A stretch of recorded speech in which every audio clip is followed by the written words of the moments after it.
How's it going, everyone? Gonna wait for a couple people to come here. Yeah. We're gonna be doing this live stream here with Anthony Trimino. He is running for California governor, as most of you probably already know. California is having a special election on the 14th of September because the recall ended up going through in California, and so we're having a special recall election, and we have a couple candidates that have already announced, and so we're just waiting on the candidate now. We're going to be asking them some of the questions that you guys had. Of course, you guys know that I have been asking you guys what it is that you wish to. There we go.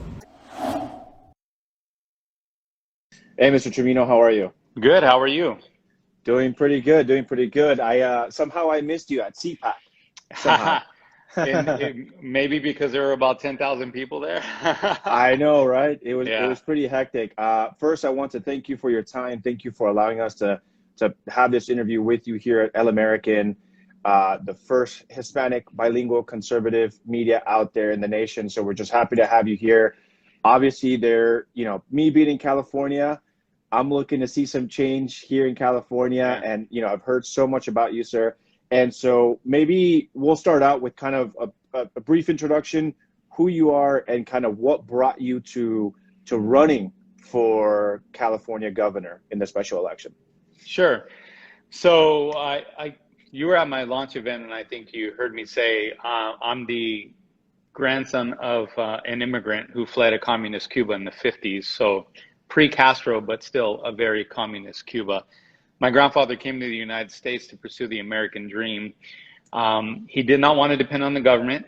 My grandfather was leaving a country where the government controlled everything. So the last thing he wanted to do was come to the United States and be dependent on the government. So he had an entrepreneurial spirit, started a company, a metal finishing company, very blue collar work in the heart of LA. That company still exists today. My father runs it. I worked there briefly before I was fired, and my father told me, you're going to find your own way. You're not going to run the family business. You got to find your own way. So I eventually started my company that exists today 20 years ago in a small little 200 square foot office in Downey, California. And through hard work, sweat equity, and a lot of sheer determination, built that company up over the last 20 years to what Inc. magazine just considered one of the fastest growing privately held companies in America. 2 years in a row, including 2020, which was the height of a pandemic. So I'm a businessman, I'm an entrepreneur, I'm the son of an immigrant, and I'm a father of 5 great children, husband. And if you think about my story, I have every reason to want to be in California. My grandfather left a communist Cuba to come here. My father lives here, our families, my children were born here, my business is here. But over the last 15 months, seeing how our governor has run our state, I realized that California is not a business-friendly state. California is not interested in protecting our children. California is not interested in protecting our First Amendment, our Second Amendment, our medical freedoms. And so I was on my way out. I was headed to Florida. I was going to pack up, close my office here, take our jobs out there, take my family out there. And we wrestled with it for a while, and we decided that, like I teach my children a lot of times, if you cannot find a solution, you be the solution. And so we decided that we wanted to get behind a candidate, actually, initially. And so we wrote down a list of things that we wanted to see in a candidate that we thought could actually affect change in California. And unfortunately, all the candidates that we outlined and we saw didn't necessarily check all the boxes for us. Either they didn't quite understand the business community, or they did not have a family first approach to policy, or they didn't have the same moral values that we have, the Christian values that we have. And so my wife and I talked, prayed a lot about it, and eventually had the confirmation that there was a calling, and I answered it, and so decided to run. So that's where we are today. Awesome. Yeah, I was very inspired by you kind of coming from the self-made background. I think that unfortunately in races like this, sometimes it attracts the wrong candidates. And then hearing that you were, self-made and you were thinking about moving, but instead you chose to stay and fight. I think that, immediately, at least with me, the impression level was really high, sir. So I want to say thank you for staying and choosing to fight for sure. So obviously, some of the questions right off the bat, I know a couple of things are on everybody's mind. Obviously, I'm sure you've probably answered them a dozen different times, but obviously we have new viewers here Sure. that have probably never seen your campaign before or what your policies are. But I think some of the most important ones, I just saw an updated article about the schools possibly forcing mask mandates or vaccine mandates in the fall. I, having 3 children myself, you have 5 yourself. How do you respond to that? What would you do differently as a governor day one, or your first 100 days, to change kind of, or what is your stance basically on mask mandates and vaccine mandates across the school, and what can you realistically do to implement your stance? Well, the good news, the simple answer is that I would eliminate any idea of mask mandates, and I would eliminate the idea of forced vaccinations. Vaccines should be a choice, not a mandate. Fortunately for us, those mandates are not law. Those mandates are recommendations, right? And so we can actually reverse those very easily. The science doesn't support our children wearing masks. The science actually doesn't support even adults wearing masks. The science doesn't support masks, period, unless it's an N95, you're properly trained on how to use it, and you're pretty much in a clinical setting. But other than that, masks actually are not supported by science. So I would eliminate any and all talk about mandating masks in the workplace, and especially at our schools. And then the idea of forced compliance with regards to our vaccines, let's remember, these vaccines that are being touted right now, they're experimental drugs. They're not FDA approved. And we are right now living through the clinical trial. Right now, we are the clinical trial. Usually clinical trials take years. They study. And when you actually willingly take a medication, you understand the side effects. You understand through the clinical trial what the risk factors are.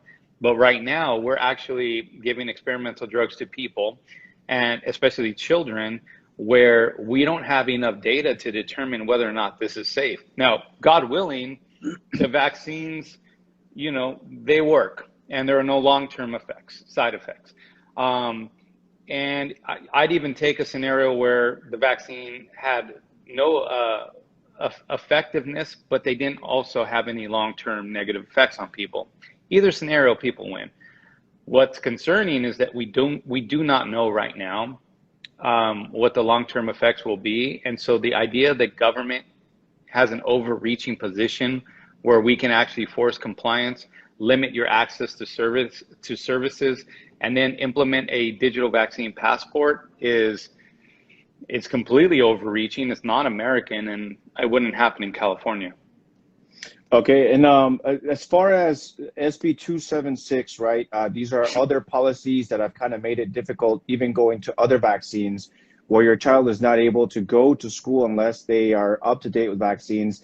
Would your stance just be solely for the COVID vaccination, or would it go back and kind of reverse, undo, or help fight back for kind of medical freedom, where the school shouldn't have a say whether vaccines and I guess other medical freedom choices? Yeah, even though the other vaccines that we're talking about, they've been around long enough where they've gone through clinical trial, they're FDA approved, we know the long-term effects. Even though those are a lot safer than what we're talking about with the COVID vaccine, I still believe in our freedom of medical options. I believe that at the end of the day, medical decisions should be made at the dinner table, not in Sacramento. So I am fully behind giving people the information they need to make the best decisions for their families as possible. And I don't believe government has a role in that. Okay, so would you reverse it, or would you work to kind of give more freedom to parents? What about even school choice as an option, where parents might want to take their taxpayer money elsewhere, maybe whether they want to homeschool or they want to attribute that money that directly goes to public education and take it to maybe a private education? I believe the money should follow the child. So it's, we're taxpayers, our money is funding the education system. But if you and I decide that we think it's better to homeschool our kids or to send them to a private school, why is it that we wouldn't be able to take advantage of the funds that we've already contributed? So I think that the dollars should follow the children. Absolutely. Okay. Switching gears a little bit, obviously California, there's a lot of cities that have been kind of working proactively to defund the police. There's an attack right now on the law enforcement community. It seems like a lot of them don't have resources they need to kind of combat some of these groups like Black Lives Matter and Antifa. Most recently, the We Spa protests, where peaceful protesters were not allowed to go out there and protest because we had thugs out there kind of beating on them. And so my question to you would be, are you pro law enforcement? Would you work to reform? Would you work to refund them? Or how are you willing to kind of maybe compromise with both the left and the right to make a good law enforcement stance? Yeah, I don't think there's any compromise with regards to defunding the police. I am for our men and women in uniform. I have family members that are on the LAPD, that's work for other police departments. We are fully and wholly behind our police department. I think we need more police.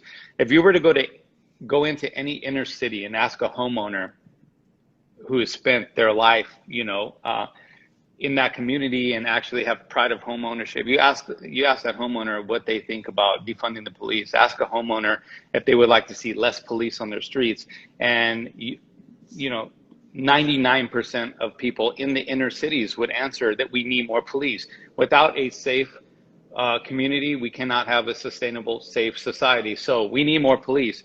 Now, do I believe that we should look at our departments and our hiring practices and is there room for improvement? Absolutely. I believe that our police departments should look like the communities they serve. So I think we need to develop community-based efforts to actually employ more police officers that actually come from the communities that they serve, so that there's a bridge, a communication bridge between the people that they serve and protect and the law enforcement. But I am not for defunding the police. I'm actually for more law enforcement. And I believe that we have a problem right now because our mayors are not allowing our police to actually police.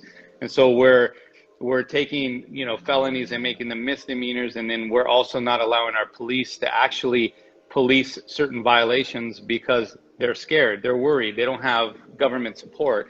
Under my administration, we would fully enforce our laws and we would back our police officers.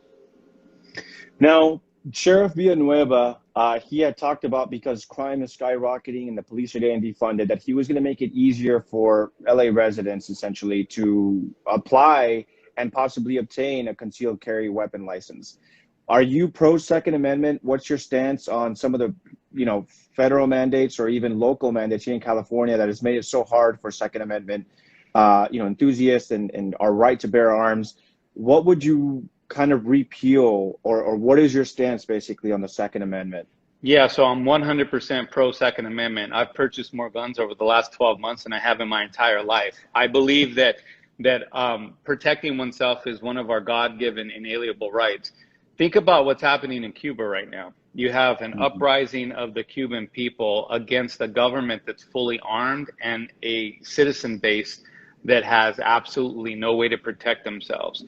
And so unless we want to look like one of those communist countries, we need to defend our God-given inalienable rights, one of which is to protect yourself, that's covered under the Second Amendment. And so I'm a wholehearted believer in preserving the Second Amendment, make it easier for law-abiding citizens to actually obtain a gun and keep their guns. Okay, can you kind of maybe specify a little bit on what you would repeal and what you would work on with both sides to kind of make it easier for Californians to obtain a CCW, or make California a more sanctuary state, I guess, for Second Amendment enthusiasts? I get asked the question a lot with regards to whether or not I see California being an open carry state. And I think that we have to crawl before we run, right? I think that most Californians wouldn't immediately be comfortable going from where we are today to open carry. But I do believe that we need to make it easier to get concealed carry licenses. We need to lift a lot of these restrictions and regulations that make it very hard for law-abiding citizens to actually obtain guns. And we need to make it easier we need to look at the price of ammunition. We need to look at how you know, how easy it is to obtain a gun, and look at kind of the unnecessary restrictions that were implemented just to impose and infringe upon our Second Amendment right. So, Okay. A question that a lot of people are also interested in. We have a lot of parents here that are asking about critical race theory. So what is your position in CRT, but even just in public education? So, let's say you're elected as governor, it's day one. What would you be willing to do as far as CRT? What can you realistically do? And then also, what can we do to combat that and ensure that whether you're for it, it works out well, or keep a part of it, or compromise, or are you just fully wanting to appeal it? Fully wanting to appeal it. Critical race theory has no place in our school systems. Our children right now at a third grade level are being taught masturbation. They're being taught to question their sexuality. They're being indoctrinated with things like critical race theory, all things that basically separate a child from their moral upbringing, from their family, from their parents. And it basically creates divisiveness within our community. Right now, again, going back to Cuba, they start to indoctrinate, and this happened in Nazi Germany. They attack our most vulnerable citizens, which are our children. And they believe that if they can indoctrinate our children at a very young age, then they can create adults that have these radical ideologies, and thus creating a community of chaos. And under chaos, that hierarchy can remain in power. So we need to make sure that parents feel safe sending their kids to school, that they'll be taught essential curriculum, not divisive curriculum. So I would actually end that in all of our California schools. And actually some of the curriculum that they're teaching on masturbation and sexuality, I would outlaw and ban and work toward making that illegal. If you and I right now were to go out onto the street and pull a 12-year-old aside and say, hey, let's have a conversation about masturbation, or have you seen this picture, and let's talk about your sexuality, we would be arrested as pedophiles. But why is it that you can walk into a classroom and teach the same curriculum? Why are they covered? It should be outlawed, and I would do that. Now, how, kind of keeping the topic a little bit on education is, a lot of us know, and we've been fighting, or not fighting, but we've been covering especially the Unionist Teacher of LA, which is arguably one of the largest unions in the nation. They have a Black Lives Matter activist as their leader. How would you be able to reach out to them? Because it kind of seems that even despite what Newsom says, and he's the governor and he's a Democrat, even despite what he says, the school systems are still saying, well, we're going to do what we want anyway. We don't care about the science. We don't care about Biden. We don't care about Newsom. We're just going to do what we feel is best for us, whether it's for political gain or for whatever reason they think they're doing it to protect our children. How will you be able to kind of break through that union stronghold and be able to work with them to ensure that our children are back in school safely, up to, guidance and actually teaching our children and not just using them as political pawns? Yeah, so leverage the power of the office. I'd stop funding. So if we truly believe that curriculum is detrimental to our children, puts them at risk, and is unsafe, we would deem it as unsafe and we would stop it. And if there were unions and teachers in specific schools that wanted to fight against that order and continue to communicate and teach our kids that radical ideology, we'd stop funding. You'll be surprised how quickly people will respond when you choke them out financially. Okay, changing gears a little bit here. Let's go into the environment. One of the things that people are concerned about is obviously energy and wildfires. I've read reports as far as energy saying that the most actually eco-friendly way to go is nuclear power plants. It's not solar power, it's not wind power, but it's actually nuclear. There's a gentleman I follow that's written numerous articles about how nuclear power plants are great for power grids. We have a massive problem with that in California. How do you plan to tackle the ongoing energy crisis of California? So in my business, I get to work with Fortune 500 companies, right? But I also get to work with innovators, startups, people that are inventing the next generation of products and services for energy and for science, for healthcare. We happen to be working with an amazing organization that has created a technology that will harness the power of the sun through solar energy, but traditional solar sits basically on top of the ground, which doesn't allow for agriculture and actually it has a negative impact on the land underneath it. They've been able to actually create a solution that doesn't sit directly on the surface, which allows for protection of the soil, takes the energy from the sun, turns it into hydrogen power. The hydrogen power is actually contained in these massive generators. The generators, while they function, create a byproduct, which is atomic water. Atomic water is pure drinking water. It's going to take an entrepreneur and an innovator to sit at the table with people who are spearheading efforts that are outside the box, outside the normal, non-traditional thinkers. And so right now, a plant of its kind is being installed in Mexico. It's the biggest of its kind in the world. And the reason why it's not being installed here in California is because of regulation, because of special interests, because they wouldn't allow them the permits to do that. So I believe that the solutions to energy are there. I believe that we need to work with engineers and inventors and some of these startup companies that have advanced technology and that are innovating in their field, and we need to fund them. We need to get behind them. And right now, with regards to the energy problem itself, we have a clear solution that I'm excited to bring public in the next few weeks. And how long do you believe after, if you get elected, day one, how long would it be from day one to the time that we now have a sustainable power grid where we're not having to tell people, please, stop washing at this time or stop. Obviously, we want to be energy conscious. I understand that. But I think that people, especially during the summertime, there's not much we can do to turn off the heat outside. So we're turning on the AC inside. And I think people just kind of, they say, hey, for being a state that's all about energy saving and stuff like that, why does our power continue to be shut off when it's most needed? How fast do you think you can get that solution up and going? As fast as we can build it. So I would consider the energy crisis somewhat of a state of emergency. And just like our governor now uses the power of his office in a negative way to shut down businesses, shut down churches, shut down,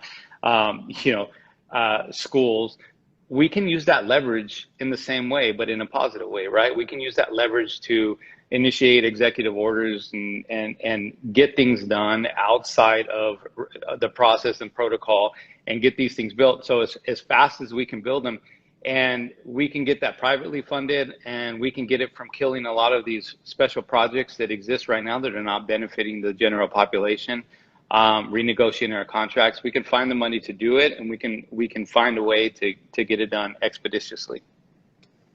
Okay, shifting from energy a little bit to fire control. So wildfires, crazy here in California.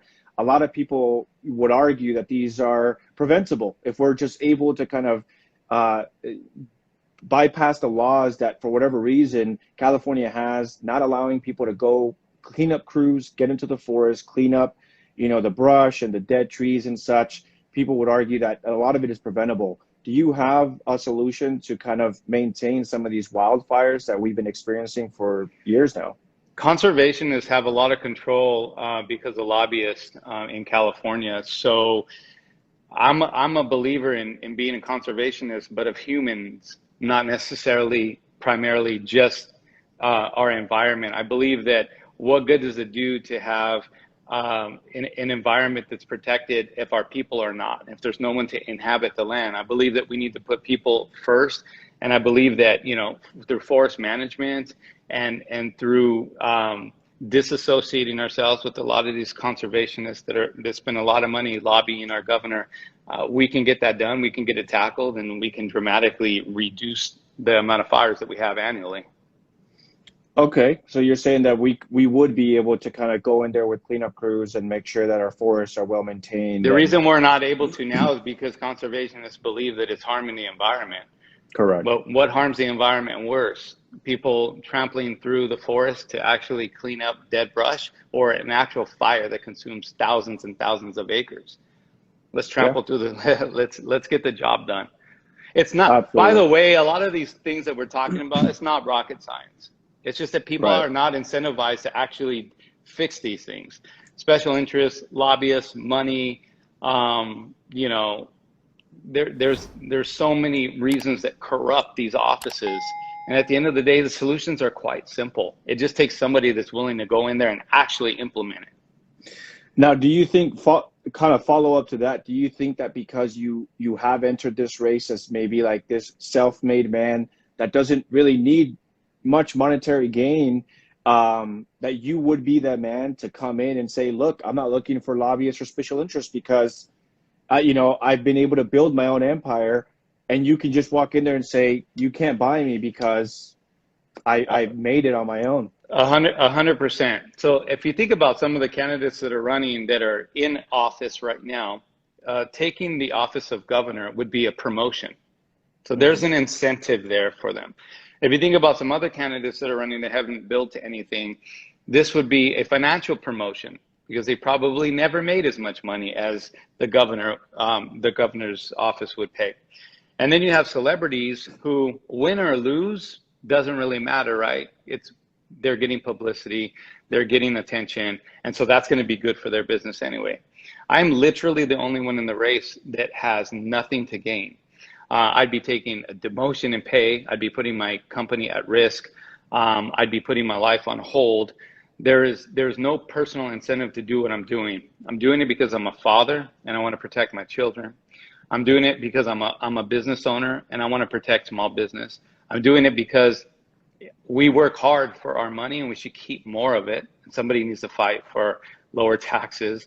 I'm doing it because it's the right thing to do, because I'm called to do it, because I believe that California is under attack, and not just our soil, but our souls. I think we've lost our way as a people. And I think that it needs to be less about politics and more about people, right? And it needs to be less about policy and more about principle. And nobody's running on a family first agenda. You know, everyone's talking about homelessness and fire and water, et cetera, et cetera. Those are all problems that will get resolved. And an entrepreneur knows exactly how to get that done. You get the right people to the table, you incentivize them, and you get it done. You get it done quickly, and you can actually get it done for a lot cheaper than government can. But I'm doing this because it's the right thing to do. California needs it. My grandfather fled a communist Cuba in pursuit of the American dream. You know, there was a time in 2020 where everything was shut down, right? That if my grandfather was alive and he walked out onto the street and he said, hey, I'm going to go to church, I would have said, yeah, you can't. The government shut our church down. Well, I'm going to go grab a bite to eat. Can't do that either. Government shut restaurants down. Hey, you know, I'm going to take my granddaughter to school. Can't. Shut schools down. Like, my grandfather at some point last year, over the last 15 months, would have seen a very similar environment here in California to what he fled. And I believe that the American dream is dying, but it's not dead. And I still have hope that we can restore it. Okay. So shifting away a little bit from the environment, I wanted to go back to a little bit of like the mandates and the lockdowns. We have some states where the governors have said, even if the federal government tries to come back and say, due to a new variant, we need to go back into lockdowns and stuff. Were you ever for, or what was your stance basically, kind of looking back now? Obviously, I think at the beginning, everyone was kind of feeling it out, like we were asking questions. But looking back at it now, how do you feel about the lockdowns? Do you think it helped? Do you think it hurt us? And if the federal, government or the CDC said, hey, we're going into the winter time, I think it's best that we close everything back down, would you stand solid on keeping California open, or would you go back into lockdown? I will never shut this state down again. Churches will never close. I'll tell you this, we could be in the middle of a nuclear war where death is imminent, where tomorrow we may not survive. I would not close churches down. Churches are probably one of the most essential things to remain open, especially in a time of crisis. But that goes for everything. I would never shut another business down.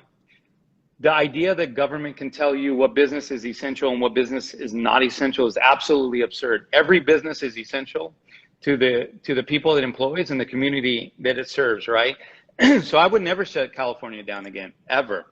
What I would do, right, and what our government doesn't do, our government thinks that we're ignorant. Our government thinks that we cannot make intelligent decisions. So our government tends to want to make decisions on our behalf. But what I would do is I would equip Californians with the information they need to make decisions, right? So in 2020, would I have followed the rest of the country and actually the globe in shutting down the state for that 2-week period of time while we just assess everything? I don't know. In 2020, I probably would have taken a heartbeat just to kind of understand the situation. But there would have come a time where I would have realized immediately, I don't have the power or the authority to strip your right, your right to go to work, your right to go to church. So what we would have done is we would have constantly been in communication with our citizens, and we would have given them all the information necessary. We would have had doctors, physicians, scientists weighing in on what information we knew. And I would have communicated to everybody. I would have said, look, if you're at risk or you're elderly, we do not know how serious this could be. If I were you, I would recommend staying low for a while, perhaps staying at home, perhaps ordering in, take precautions, because we don't know how serious this can be.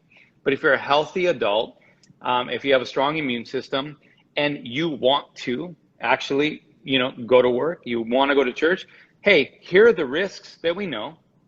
Take that into account, consider that, and then make the decision that's best for you and your family. That's how I would have done it, and that's how I'll do it in the future.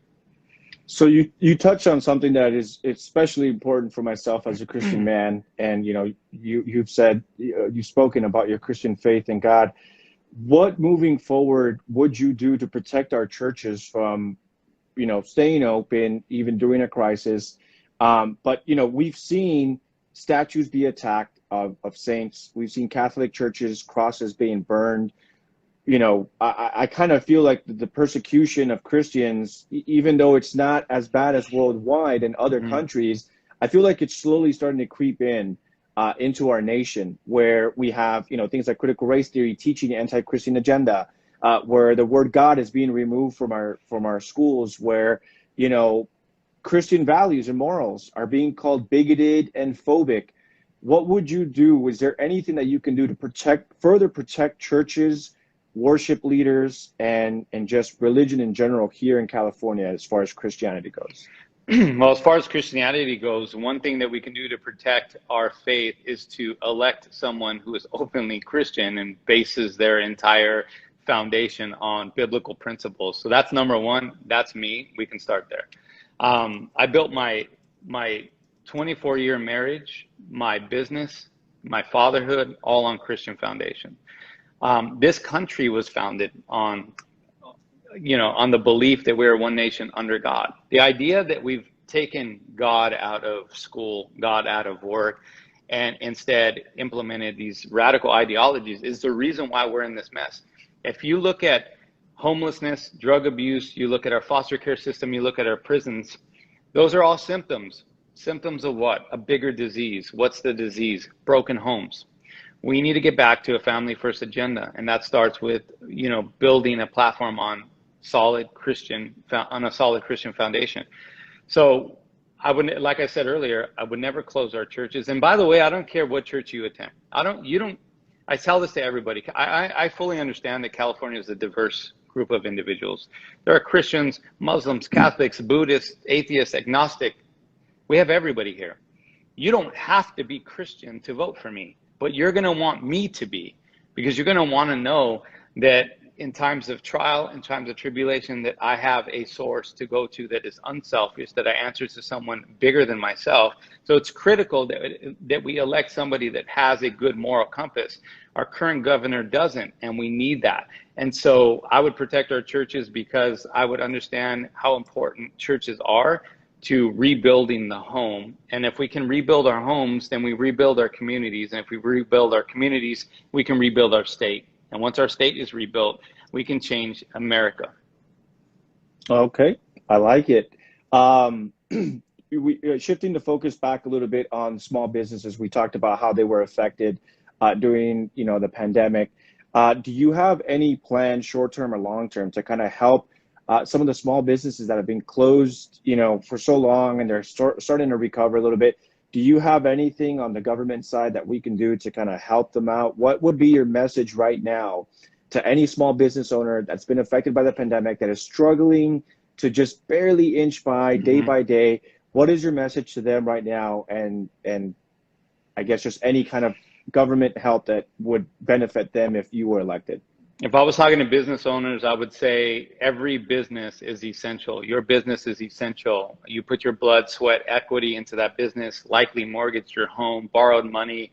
Um, I'm going to protect you because I know what it's like to start a business with nothing. I know what it's like to work tirelessly, 20 hours a day to build something from nothing. And so you're going to be protected. We're going to make, receiving funding and loans easier for small business. We're not going to ever shut down small businesses again. And I want to make California the most business friendly state possible. There should be incentives for businesses to reopen, to stay open. And most importantly, and here's what I hear from a lot of small businesses, especially in the restaurant industry. There are restaurants right now who have now been given the green light to open, but they cannot open fully because there are not enough people to come back to work. Because what we've done is we've incentivized people to stay on unemployment. So you have an entire industry that cannot fully reopen because people are more incentivized to stay home and receive unemployment than they are to go back and work. And so one of the things that we're going to do is to disincentivize people to stay on, government programs and unemployment for long durations of time. We want people back in the workforce. We want businesses to reopen. We want small businesses to be able to hire, bring back their staff. And we want people to be able to earn a living wage. And the government shouldn't be putting people on life support. That'll help small business. Now, I know that for a lot of the agenda that you would like to pass on, day one, your first 100 days, and of course the 4 years, if you were elected, would require a lot of support in the legislation. Someone like Greg Abbott, someone, of Texas, someone like Ron DeSantis, they basically have a Republican legislation. How would you be able to work with, basically a Democratic state assembly? How would you be able to work with them to achieve everything you're talking about? And what is your message to maybe someone that's listening in right now on how they can get involved at the local level to ensure they can continue, support someone like yourself if elected? Yeah. So, for the last 20 years as a businessman, you have to sit at the table with people who have different views than yours, and you have to find a way to collaborate, find common goal, and you have to negotiate, a win, right? Ultimately, what's happening is that the Democrats that are in power don't have any resistance. And so me getting elected would show everyone that the people have spoken, that the people want change, that what was good before is not good moving forward. There would have to be collaboration. I would go to Sacramento with the mindset to collaborate. I would give it every opportunity to actually work out where we can find common ground, where we can be the voice of the people. But if that's not to be, and if I get met with resistance, then we're going to expose what's happening. We're going to rally people behind our effort. I'm going to be completely transparent and highlight every individual by name that stands against what I know the people of California want, which is why they would have elected me. And ultimately, if we get met with resistance, I'll be able to use the power of the office, executive orders. We'll go through, we'll go around, we'll go under, we'll go over, we'll get this done. That's what business people do. That's what entrepreneurs do. And everyone knows that, if I get elected during the recall, everyone knows that 11 months from that point, we go back to the poll. We go back and there's a general election, and every single person that stood in the way of what California wants will be on the chopping block, and the voters will speak.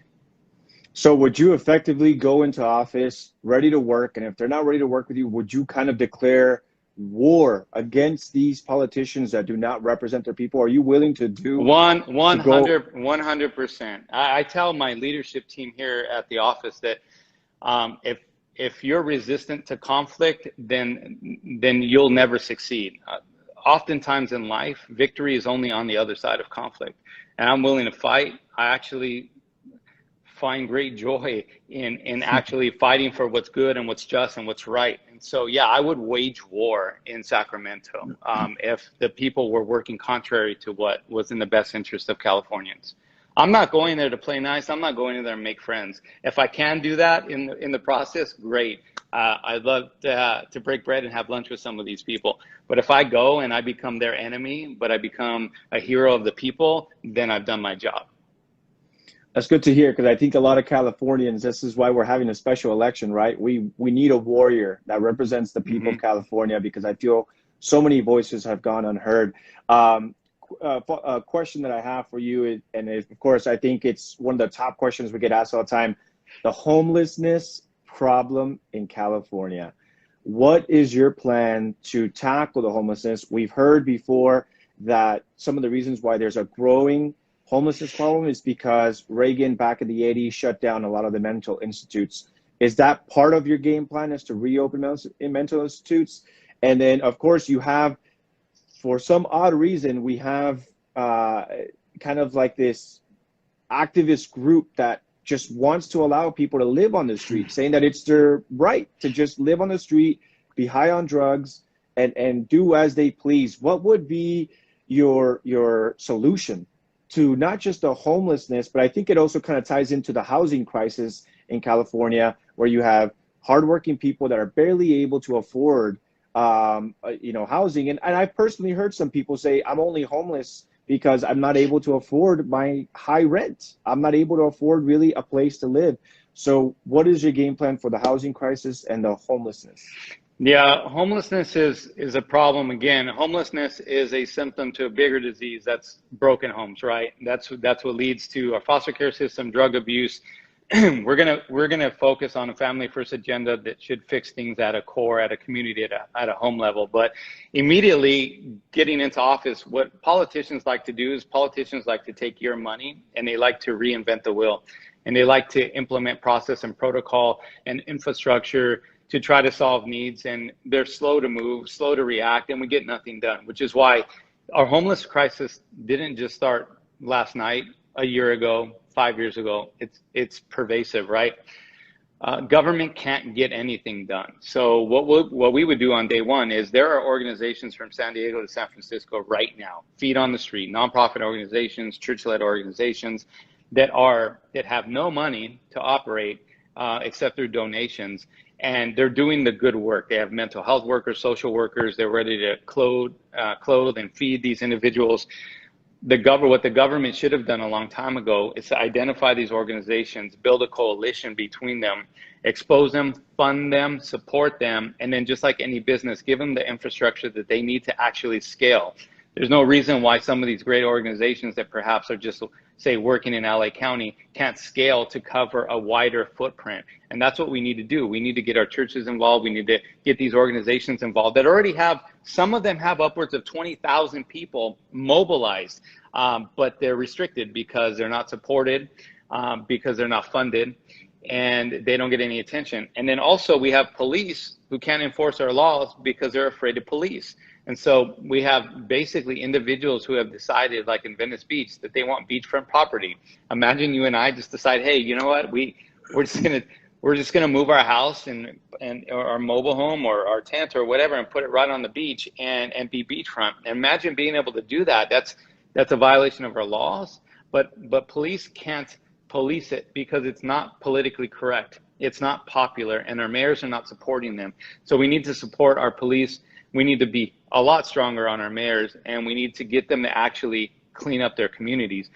It's the governor's job to oversee, but it's really the work of the mayors. The mayors are failing our communities miserably, and we need to start restricting them. We need to start choking them out with financing again and funding. You take their money and you get their attention. And so we'll create a metric system also that incentivizes mayors who actually clean up their cities and counties, and we'll stop funding to those that don't. Okay, and I think that that really ties into kind of taxes. I think that the nation knows taxes in California. It's just synonymous: high taxes, ridiculous taxes. We have gas prices going up. We basically have policies in place that allow the governor to kind of fluctuate taxes as he pleases. I have heard of some initiatives to kind of generate revenue. Some of those ideas are like legalizing casinos and gambling in California. What would be kind of your solution to tackle the high taxes, property taxes, gas prices, state income tax, and what ideas do you have to kind of generate revenue for California as a whole? Yeah, so the first thing you do as a businessman when you're looking at how to save money and generate revenue, right? You look at your costs first. So the first thing we'll do is a forensic audit of basically what our expenses are. We're going to renegotiate all of our contracts. We're going to look at every single contract and renegotiate them, better terms, more competition. We're going to end projects that do not benefit Californians. The bullet train, projects like that. A lot of these projects that were awarded and given and funded because of lobbyists, we're going to kill those projects. So we're going to save an incredible amount of money by renegotiating our contracts and diverting a lot of our useless spending. So that's going to get us part of the way to where I want to get, which is no state tax, no state income tax. The other part of the way is that we need to now generate revenue, right? Because that's only going to get us a part of the way there.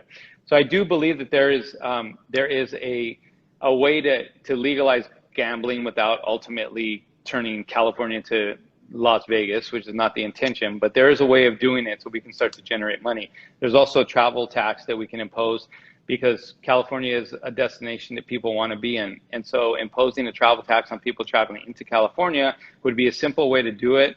It would be nominal to the traveler, and it would generate a ton of money. But we have to even be more innovative than that. And so we're going to look at things like this advertising tax that I talk about. So as an example, this is just one of many ideas, but as an example, $187 billion are spent in California in advertising per year by big corporations that are outside of California that want your eyes, your attention, and your dollars.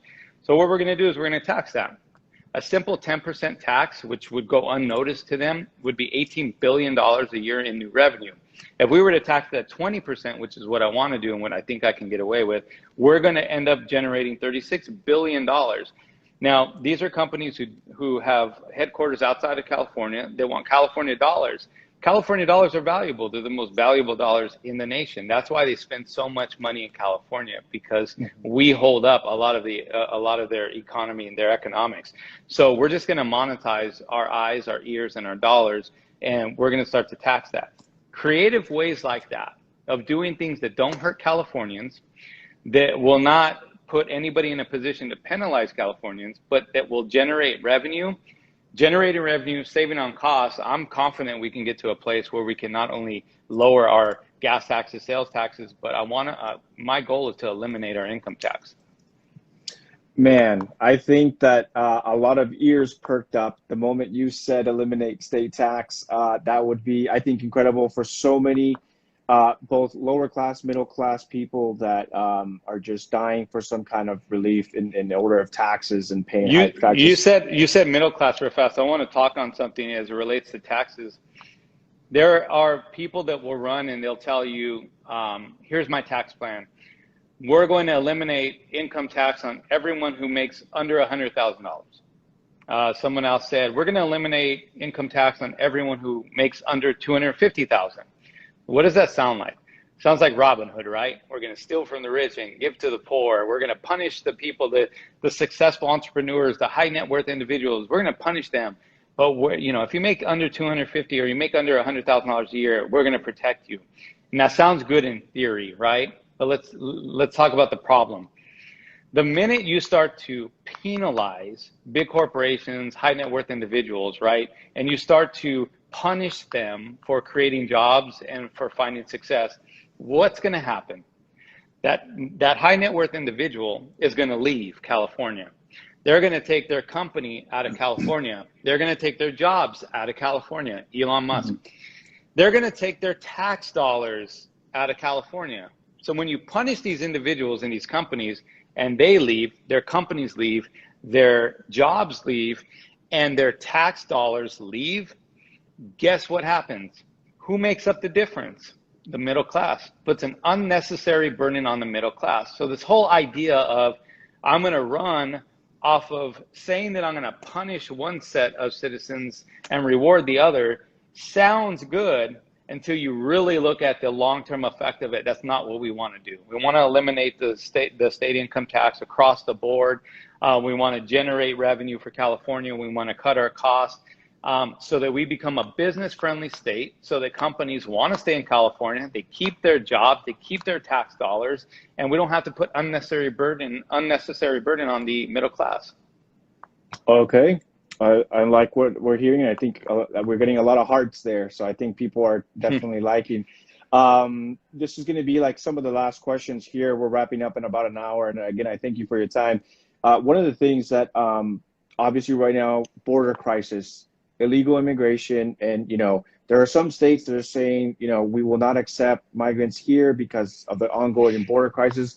What is your plan? I know, you know, being Hispanic, I'm sure this touches you as well as other Hispanics, Latinos in California.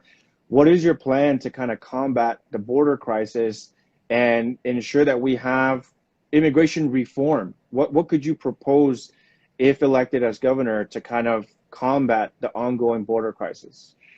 Well, we do have a border crisis. Like I said, my grandfather came to this country legally. He became a U.S. citizen. I'm a business owner, so we often hire young adults that are in college that are on school visas. They eventually convert into a work visa. We've had so many talented individuals, hardworking, tax-paying individuals who are on either a school visa or a work visa that either expires, doesn't renew, or for whatever reason, they fall out of compliance. And we've had to say goodbye to a lot of hardworking, talented individuals who want to obey our laws. And so when the government says, hey, you have 2 weeks to leave the country, they could easily decide, no, I'm just going to stay. They could easily decide to violate our laws. But I have seen countless number of employees that we've had, unfortunately, have to leave because they want to obey our laws. They leave, and then they work through the process of trying to get back in. My grandfather also, you know, went through the process of trying to get in legally.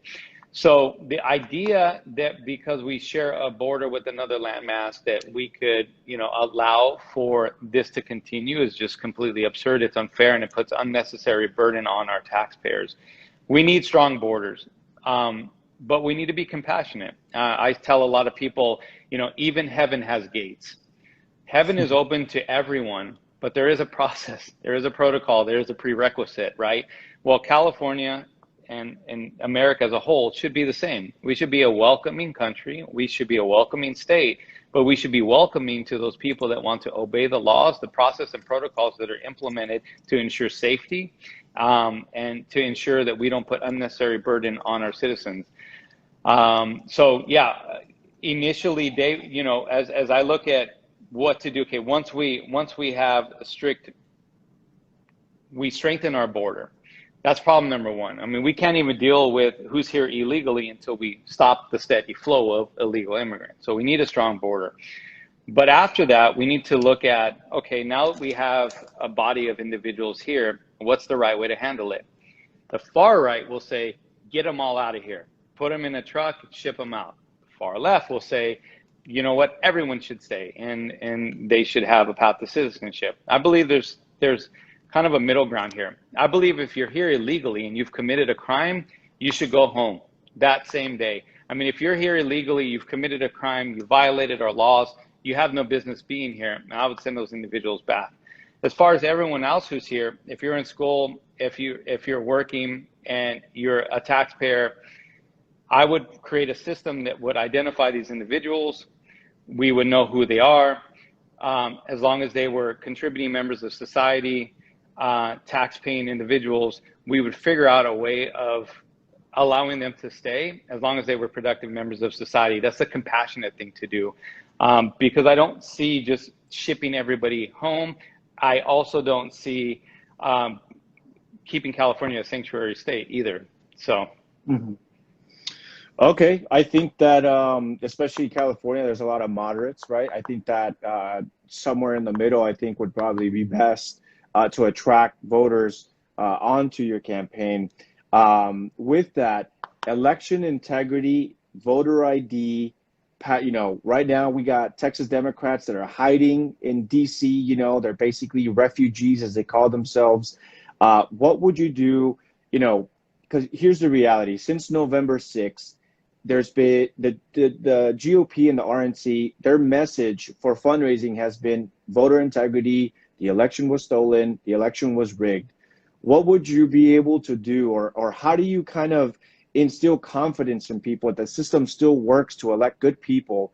And what are you willing to do to ensure that integrity remains once in office? Are you for voter IDs? Are you for voter reform? Are you, what would we do differently? Yeah, I'm for voter IDs. I'm for not using Dominion voting machines because of the controversy that exists. I'm for doing an audit on our voting system.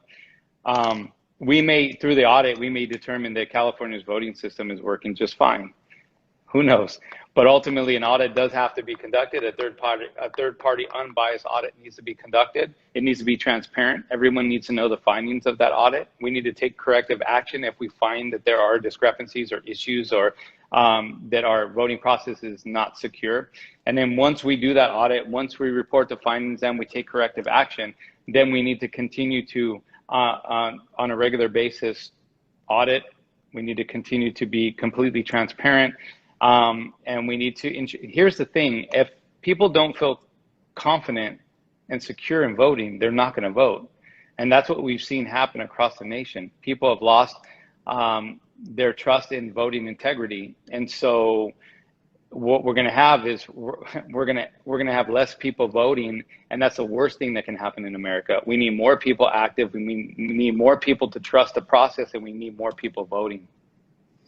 Okay, and with about 2 minutes left here in the live, where can people find you, and what would be, like, maybe there's some people that just logged in, what would be your elevator pitch for people to vote for you or join your campaign, and what kind of like sets you apart from all the other candidates? Yeah, so I'm not a career politician. I'm not a celebrity. I'm the immigrant grandchild of someone who fled Cuba for the pursuit of the American dream.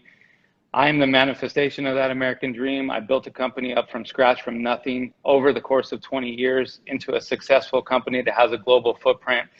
I have a strong moral compass. I believe that the American dream is still alive and can be restored. I have a family first agenda. I believe that all of the problems that we're dealing with in California are symptoms of a bigger problem, a bigger disease, and that starts at the family level. Yeah, I mean, I'm super excited about bringing my entrepreneurial spirit to office. I get to, my approach is different. I know that the problems in California are not going to be solved by one individual. They're going to be solved by a coalition of individuals. And I know how to bring the brightest and best minds to the table so we can collaborate and get to work on fixing California's problems. And you can find out about me and our platform on anthonytrimino.com. That's anthonytrimino.com. Or follow me on Instagram at atrimino, ATRIMINO. All right, there you have it. For everyone tuning in, don't worry, we will be saving this live. We'll be posting it here on El American, and then also a copy up on our YouTube and other social media. Mr. Trimino, I wish you the best of luck. Thank you so much for your time, and thanks for everyone that joined us live. Thank you. Thank you again. Have a good night. Appreciate you. You too. Take care.